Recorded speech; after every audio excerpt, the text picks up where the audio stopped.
Hello बच्चों, चलिए प्रश्न को समझते हैं। प्रश्न है, निम्न में से कौन सा विषम चक्रीय यौगिक है। तो बच्चों विकल्प दिया हुआ है ए, 2, 3 और 4।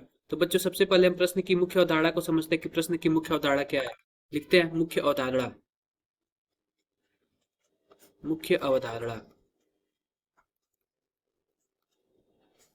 तो बच्चों इस प्रश्न की मुख्य अवधारणा में हम यह देखेंगे कि विषम चक्रीय यौगिक होते कौन से हैं। तो हम देखेंगे कि विषम चक्रीय यौगिक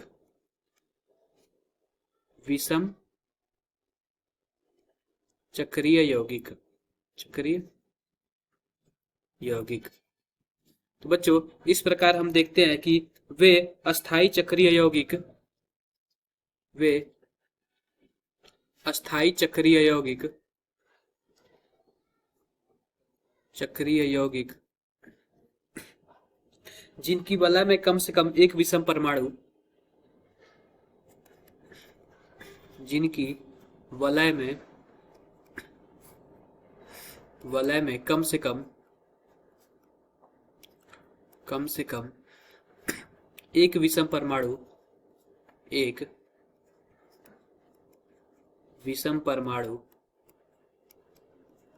विषम परमाणु कौन कौन से बच्चों?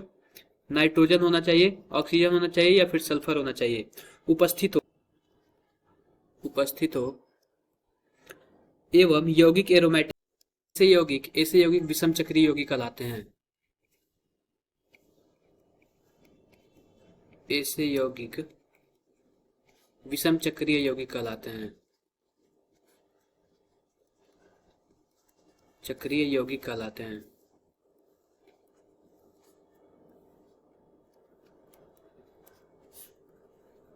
तो बच्चों आओ देखते हैं हम विकल्प के माध्यम से अपने उत्तर का चयन करते हैं। तो विकल्प पहला है, इसके वलय में जो भी चक्रीय वलय है उसमें कोई भी विषम परमाणु नहीं है।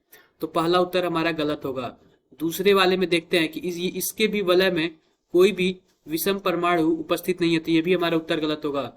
तीसरा विकल्प देखते हैं, इसका जो चक्रीय वलय है उसमें दो विषम परमाणु यानी कि ऑक्सीजन उपस्थित है। इसका मतलब ये हमारा सही उत्तर होगा। और चौथे विकल्प में देखते हैं, इसके भी वलय में कोई भी विषम परमाणु उपस्थित नहीं है, यानी ये हमारा उत्तर गलत होगा। तो बच्चों मुख्य अवधारणा के आधार पर हम उम्मीद करते हैं कि आपको प्रश्न समझ आया होगा। हमारे प्रश्न का सही उत्तर तीसरा है, जो कि कुछ इस प्रकार दिया हुआ है। यही हमारा विषम चक्रीय परमाणु होगा, विषम चक्रीय यौगिक होगा। आशा करते हैं बच्चों आपको मुख्य अवधारणा के आधार पर प्रश्न समझ आया होगा। धन्यवाद।